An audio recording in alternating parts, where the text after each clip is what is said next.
ایک تو سرکار نے جب بھی کسی کو سکھایا بڑے درد سے سکھایا. حضور علیہ السلام نے اس شخص کی خیر خواہی کے طور پر اسے سکھایا، اور حضور نے علم دیا تو اس طرح کا دیا کہ وہ لوگوں کے لیے نفع بخش ہوا. ایک ایسا علم ہوتا ہے جو علم تو ہوتا ہے، اس کا نفع کوئی نہیں ہوتا. وہ دوسروں کو سکھانے کے لیے ہوتا ہے، وہ تقریریں کرنے کے لیے ہوتا ہے، وہ داد لینے کے لیے ہوتا ہے.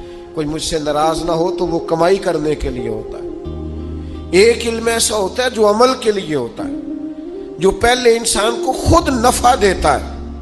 مسلم شریف میں حدیث موجود ہے، نبی کریم علیہ السلام اللہ کے حضور دعا مانگتے ہیں، اے اللہ مجھے اس علم سے بچانا جو علم تو ہو پر نفع بخش نہ ہو. انسان پڑھا لکھا تو ہو پر اس کو کوئی فائدہ نہ ہو، اس کی کوئی تربیت ہی نہ ہو، اس کا لہجہ ہی نہ ہو، کوئی اس کو اخلاقیات کا ہی پتہ نہ ہو، کچھ نہ اسے آتا ہو تو کیا سیکھا اسے.